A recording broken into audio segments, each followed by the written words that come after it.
Hello everyone, welcome back to a new video. I am out here watering the goats and just looking everybody over. Like I mentioned a few videos ago, I have been checking bums and udders just for bodily changes to make sure that the ones I think are pregnant are actually pregnant, because they should be, most of them, 5 to 6 weeks away from kidding.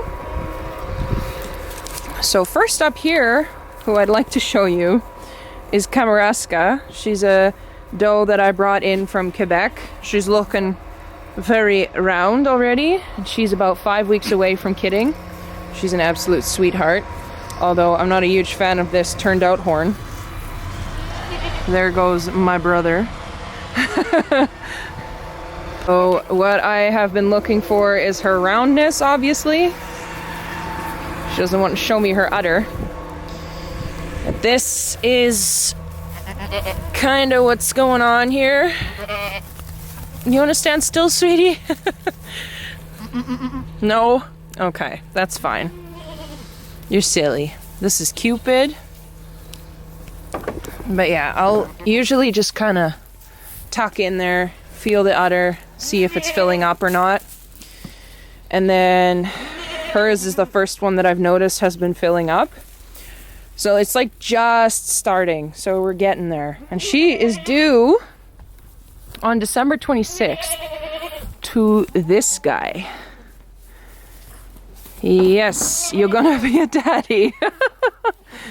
He's a bit of a turd, actually. I am always really careful with him because he really loves to rub his horns on everything, as he is so kindly demonstrating.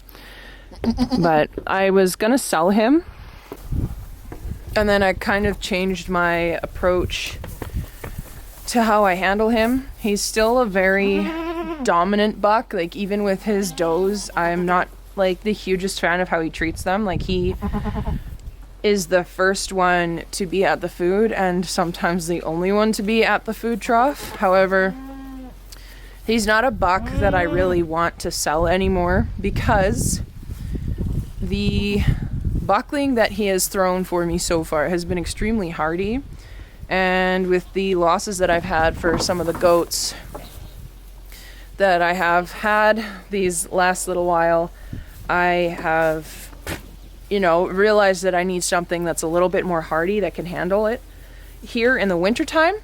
So Batman is originally from Manitoba, which has very similar winters to what we have here in Saskatchewan, so I'm gonna be keeping him. The other reason why is kind of because he is a turd that I'd like to keep him, because we have a lot of coyotes. So an animal like him is going to be a lot more aggressive towards a predator and protect the herd than an animal like, I don't know, one of these. Cupid and Maple in the back, they're the two without horns right there. They're not as aggressive towards anybody, really. So animals like that are not really going to be as protective of the herd. And then you've got Shine here. She's also pretty aggressive, so probably should not have put her with Batman again, but oh well. But yeah, so you can see that he likes to rear up on the hind legs and, assert some dominance here and there. So I am always very careful if I have to go in this pen to check on something or to do any maintenance on those goats. I never turn my back on him. But he is a beautiful guy, so he gets to stick around. And that's just kind of the compromise you have to make sometimes. Like, ideally, I would love to have a buck like him that throws really meaty, heavy kids that are very tough and hardy and will survive here in Saskatchewan. But I would also like it if he had a very sweet personality. So he is nice to me most of the time, and because I've changed how I handle him, he's gotten a bit nicer yet. So, it's also got to do with how you handle them. But I was very seriously contemplating selling him for a little while there. He's just such a turd. Like, he's constantly playing around with stuff.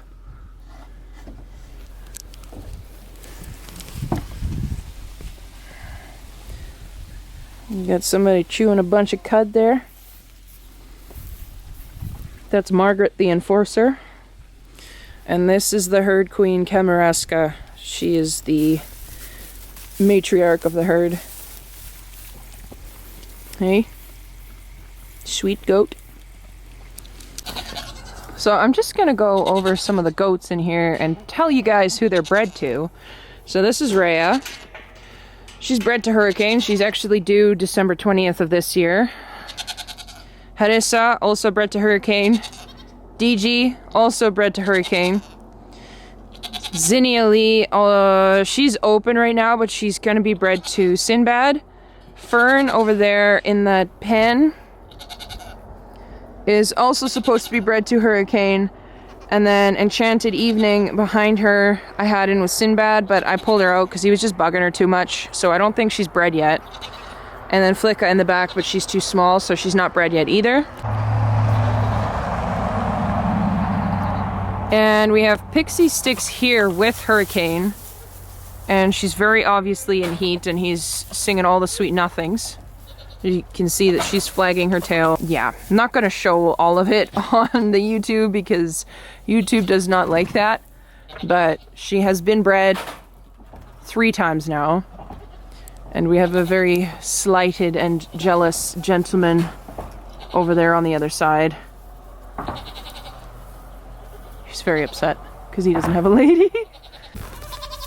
So I've kind of noticed that Zinnia's also kind of wandering around. So I'm gonna just bring her out and put her in with Sinbad and see if she gets bred or not. And DG here has been dried off, or I'm in the process of drying her off. So, because she was also bred, so her milk has been tapering off already, so I just decided to dry her off. So, yeah. Got some babies on the way. So, I noticed that she was acting funny, and then I also noticed, good grief you guys, that Zinnia Lee was acting funny. So, she was also in heat, consequently.